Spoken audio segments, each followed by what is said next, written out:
الحمد لله رب العالمين والصلاة والسلام على سيد المرسلين اما بعد فاعوذ بالله من الشيطان الرجيم بسم الله الرحمن الرحیم۔ اچھا جی، تفسیر بیضاوی آیت 5، اولئک علی ھدی من ربہم، الجملۃ فی محل رفع، جملہ محل رفع میں ہے۔ ان جعل احد الموصولین مفصولا، اگر دو اسم موصول میں سے ایک کو مفصول قرار دیا جائے، جدا قرار دیا جائے، عن المتقین، متقین سے، خبر لہو، تو پھر اولئکا اس کی خبر ہوگی، کانہ لما کیلا، گویا کہ جب یہ کہا گیا ہدی للمتقین کیلا، تو سوال پیدا ہوا ما بالہم خصوا بذالک، ان کا ایسا کیا معاملہ ہے کہ انہیں ان کے ساتھ، انہیں ہدایت کے ساتھ مختص کر دیا گیا ہے۔ فَأُجِيبَ بِقَوْلِهِ، تو اس پیدا ہونے والے سوال کا جواب دیا گیا اللہ تبارک و تعالیٰ کے اس فرمان سے، الَّذِينَ يُؤْمِنُونَ بِالْغَيْبِ، جو لوگ غیب پر ایمان رکھتے ہیں، الی آخر الآیہ، آیات کے آخر تک، وَإِلَّا، اور اگر یہ مفصول نہ ہو، فَإِسْتِنَافٌ لا محل لہا، لا محل لہا، تو پھر یہ جملہ مستانفہ ہوگا اور اس کا اعراب میں کوئی محل نہیں ہوگا۔ فَكَأَنَّهُ نَتِیجَةُ الْأَحْكَامِ وَالصِّفَاتِ الْمُتَقَدِّمَةِ، گویا کہ یہ احکام و صفات متقدمہ کا نتیجہ ہوگا۔ یا پھر ایک تیسری صورت ہے، او جواب سائل، یا پھر یہ کسی سوال کرنے والے کا جواب ہوگا۔ قال ما للموصوفین بہذہ الصفات اختص بالہدی، سوال پوچھنے والا یہ کہہ رہا ہے کہ جو ان صفات کے ساتھ متصف ہیں ان کا کیا معاملہ ہے کہ انہیں ہدایت کے ساتھ مختص کر دیا گیا ہے۔ وَنَظِيرُهُ، اس کی مثال یہ بنتی ہے کہ احسنت الی زید صدیقک القدیم، زید کی طرف احسان کیا تو صدیقک القدیم، جو کہ تمہارا پرانا دوست تھا، حقیق بالاحسان، تو وہ احسان کا اہل تھا۔ احسان کیا، کیوں احسان کیا؟ اس لیے کہ وہ پرانی دوستی کی وجہ سے احسان کا حقدار تھا، اس لیے اس پر احسان کیا۔ فَإِنَّ اسم الاشارۃ ہاہنا، تو یہاں پر اسم اشارہ اولئکا کا اعادۃ الموصوف، گویا کہ بصفاتہ المذکورۃ، گویا کہ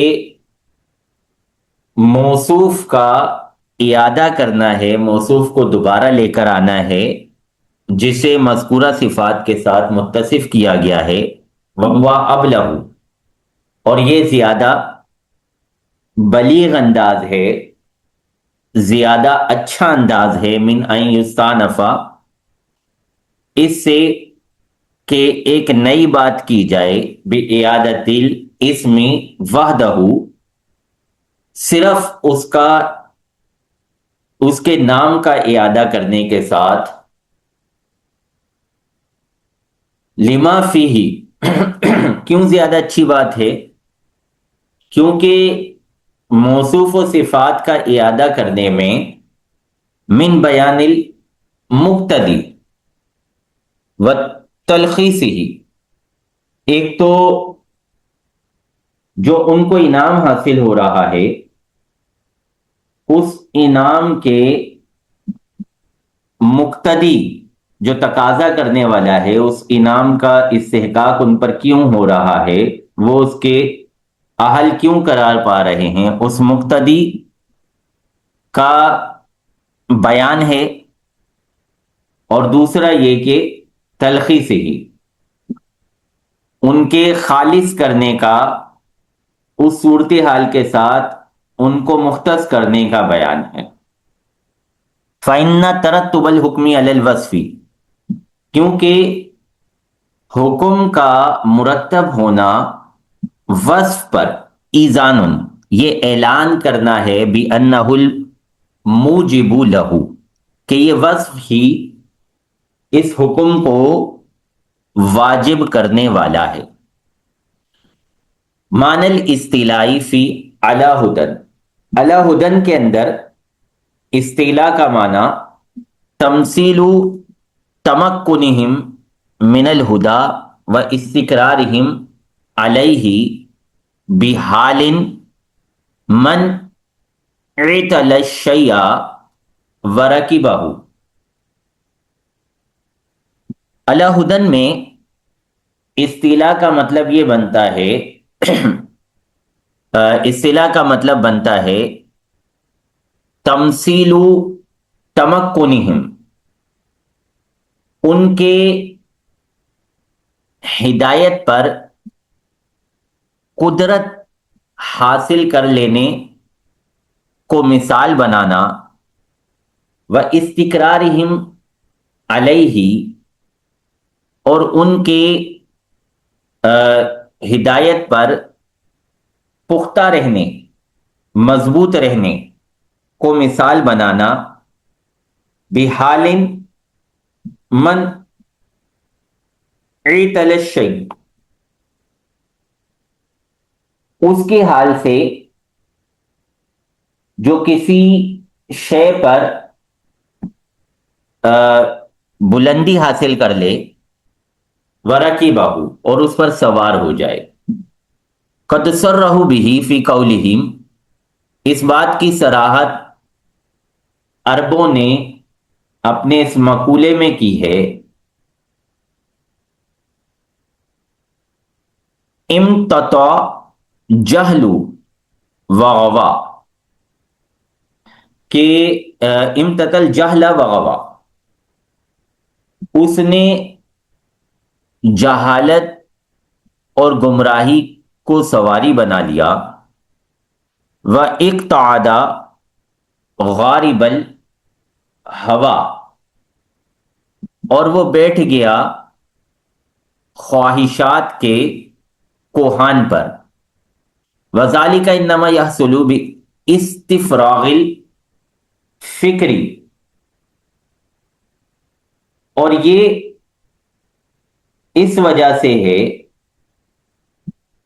کہ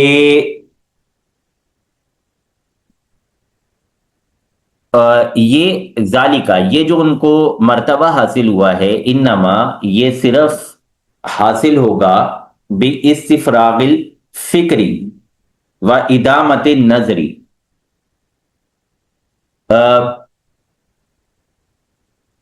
فکر سے فراغت چاہنے کے ذریعے، غور و فکر، سوچ بچار سے فراغت چاہنے کے ذریعے، اور ادامت النظری، نظر عبرت ہمیشہ رکھنے کے ذریعے فیما نصبہ من الحججی، کہاں نظر مستقل رکھنی ہے، توجہ مستقل رکھنی ہے اس میں جو دلیلیں قائم کی گئی ہیں، فیما نصبہ من الحججی، جو دلیلیں قائم کی گئی ہیں، والمواظبۃ علی محاسبۃ والمواظبۃ علی محاسبۃ نفسی فی العمل، اور عمل میں نفس کے محاسبے پر ہمیشگی رکھنے کے ذریعے، یعنی ان کو جو یہ اعلیٰ مرتبہ حاصل ہوا ہے کہ وہ ہدایت پر متمکن ہیں، ہدایت پر مستقل طور پر جاگزی ہیں، تو اس مرتبے کا حصول تین وجوہات یہاں پہ گنائیں۔ ایک تو یہ کہ استفراغ الفکر، جو انہوں نے دین کے بارے میں سوچنا تھا، فیصلہ کرنا تھا، ایمانیات کے حوالے سے، ما انزل الیہ اور غیب پر ایمان اور جو جو پیچھے باتیں ہوئیں، اس سے وہ فارغ ہو چکے ایک مرتبہ اچھے طریقے سے، اس پر انہوں نے ڈٹ کر فیصلہ کر لیا۔ دوسرا، جو دلائل تھے اس ایمان کے، احکامات الہیہ کے، ان دلائل پر انہوں نے مستقل طور پہ نظر رکھی۔ تیسرا یہ کہ عمل کے معاملے میں نفس کا محاسبہ مستقل مزاجی سے کرتے رہے۔ نکرہ ہدن للتعظیم، لفظ ہدن کو تعظیم کی وجہ سے نکرہ لایا گیا، فکانہ ارید بہ درب، گویا کہ لفظ ہدن سے ارادہ کیا گیا ہے ایک ایسی قسم کا لا یبالغ کنہہ، کہ جس کی حقیقت میں مبالغہ نہیں ہوتا، جس کی حقیقت میں مبالغہ نہیں ہوتا، ولا یقادر قدرہ، اور نہ ہی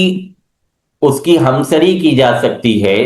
اس کی برابری کی جا سکتی ہے۔ نظیرہ قول الحزلی، اس کی مثال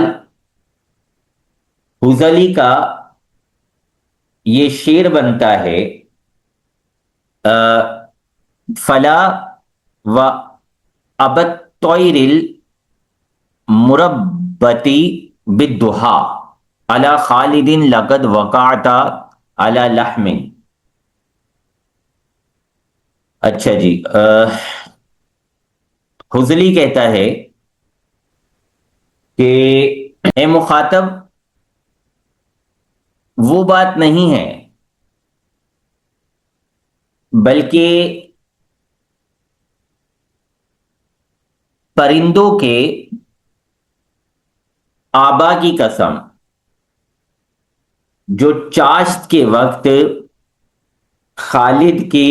لاش پر گرے، وقعتا علی لحم، وہ ایک بڑے گوشت پر گرے تھے، وہ ایک جاندار گوشت پر گرے تھے۔ اُکِّدَ تَعْظِیمُهُ بِأَنَّ اللَّهَ تَعَالَى مَانِحُهُ، ہدایت کی تعظیم کو مؤکد کیا گیا اس طرح کہ اللہ تبارک و تعالی مانحہ، اس کا عطا کرنے والا ہے، وہ ہدایت عطا کرنے والا خود اللہ تبارک و تعالی ہے۔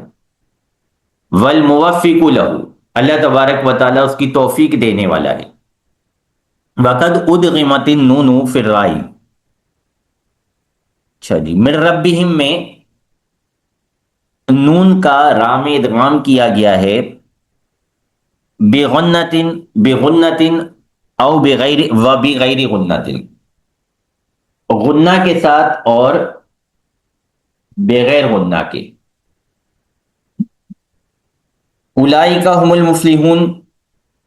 قرر فیہ اسم الاشارۃ، اس میں اشارہ اولئک کا تکرار کیا گیا تنبیہ کرتے ہوئے علی اس بات پر کہ ان اتصافہم بتلک الصفاتی، کہ ان صفات کے ساتھ متقین کا متصف ہونا یقتدی تقاضا کرتا ہے کل واحدۃ من الاسرتین، دونوں انعامات میں سے، دونوں احکامات میں سے ہر ایک کا، وَأَنَّ كُلَّ مِنْهُمَا كَافٍ فِي تَمْيِيزِهِمْ بِهَا عَنْ غَيْرِهِمْ، اور ان میں سے ہر ایک متقین کو اپنے ساتھ غیروں سے ممتاز کرنے میں کافی ہے۔ یعنی اگر ایک انعام بھی حاصل ہو جائے، چاہے وہ ہدن والا ہو یا فلاح والا ہو، ایک بھی کافی ہے، ایک بھی بہت ہے باقی سب سے ممتاز کرنے کے لیے، باقی سب سے جدا کرنے کے لیے۔ اس لیے دونوں کو الگ الگ اس میں اشارہ کے ساتھ الگ الگ جملہ بنایا گیا۔ ووسط العاطف لاختلاف مفہوم الجملتین ہا ہونا، درمیان میں حرف عطف کو لائے دونوں جملوں کے مفہوم کے یہاں پر مختلف ہونے کی وجہ سے، بخلاف قولہ، برخلاف اللہ تبارک و تعالیٰ کے اس فرمان کے، اولئک کالانعام بل ہم اضل اولئک هم الغافلون، فإن التسجیل بالغفلۃ والتشبیہ بالبہائم شیء واحد، کیونکہ اس آیت مبارکہ میں غفلت کے ساتھ ان کو مضبوط کرنا، ان کو پختہ کرنا، اور بہائم کے ساتھ ان کا تشبیہ دینا ایک ہی بات ہے۔ فکانت الجملۃ الثانیۃ مکررۃ للأولی، گویا کہ اس آیت مبارکہ میں، سورہ اعراف کی آیت مبارکہ میں جو دوسرا جملہ ہے، یہ پہلے جملے کے مفہوم کو، پہلے جملے کے مضمون کو مضبوط کرنے کے لیے ہے۔ فلا تناسب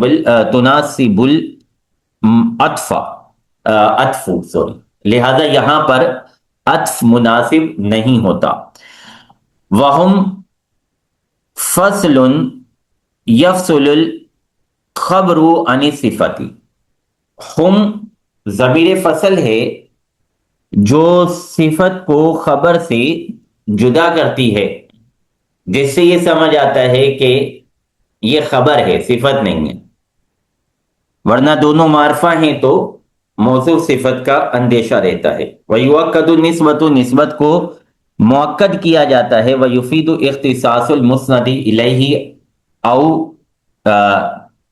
اور مسند الیہ کے اختصاص کا فائدہ لیا جاتا ہے نسبت کو مؤکد کرنے سے۔ او مبتداؤں، یا پھر ہم جو ہے یہ ضمیر فصل نہیں ہے بلکہ مبتدا ہے، والمفلحون خبرہ، اور مفلحون اس کی خبر ہے، والجملۃ خبر اولئک، اور یہ پورا جملہ اسمیہ ہو کر پھر اولئک کی دوبارہ خبر ہے۔ والمفلح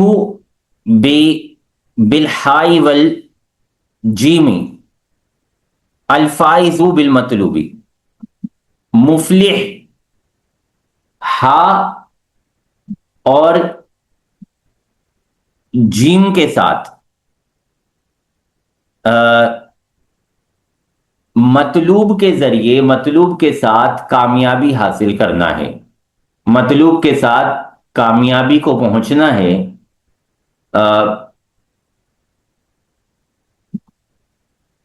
کانہ الذی انفتحت لہ وجوہ الظفر، گویا کہ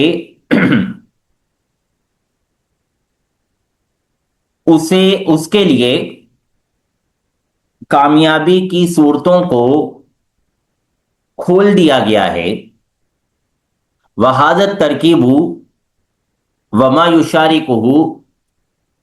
فِي الْفَاءِ وَالْعَيْنِ، یہ ترکیب اور جو اس ترکیب کے مشابہ ہوتی ہے، فا اور عین کلمے میں، نحو فلکن و فلزن و فلین،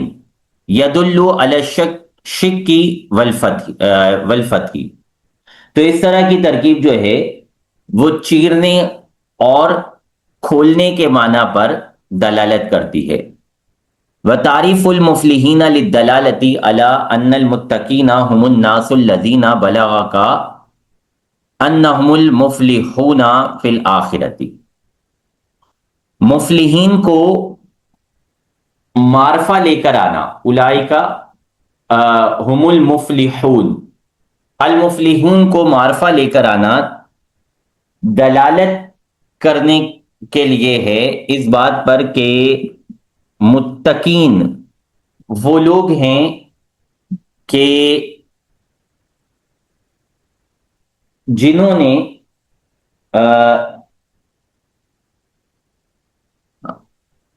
جن کے بارے میں بلغا کا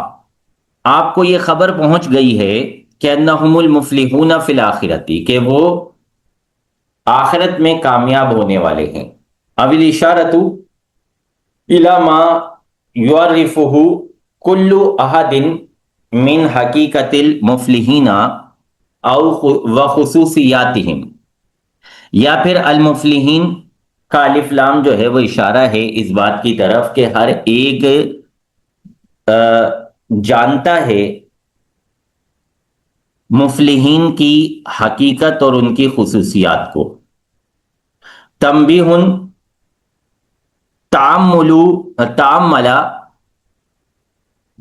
تعمل کیف نبہ سبحانہ وتعالی علی اختصاص المتقین بنیل ما لا ینالہ کل احد من وجوہ شتیٰ. تنبیہ، غور کیجئے اللہ تبارک و تعالی نے کس طرح تنبیہ فرمائی متقین کے مختص کرنے پر اس چیز کے پانے کو ما لا ینالہ کل احد جسے ہر ایک نہیں پاتا من وجوہ شتیٰ کئی جہتوں سے، کئی طریقوں سے. وبناء الکلام علی اسم الاشارۃ، کلام کی بنیاد اس میں اشارہ پر رکھنا للتعلیلی علت بیان کرنے کے لیے ہے، مال اعجازی اختصار کے ساتھ، اعجاز کے ساتھ. وتقریرہ، اور اس میں اشارہ کا مقرر لانا، وتعریف الخبری، اور خبر کا معرفہ لانا، وتوسیط الفصلی، اور ضمیر فصل کا درمیان میں لانا، لإظہار قدرہم، ان کے مرتبے کو ظاہر کرنے کے لیے ہے. والترغیب فی اقتفاء اثرہم، اور ان کے نقش قدم میں ان کے پیروی کرنے میں ترغیب دلانے کے لیے ہے. وقت تشبث بہ وعیدۃ فی خلود الفساق من اہل القبلۃ فی العذاب، اور قد تشبث بہ، اس وعید سے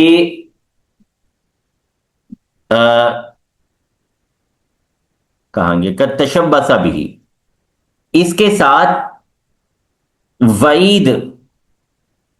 بیان کی، وعید رکھی گئی ہے، وعیدیت، وعید کو ملا دیا ہے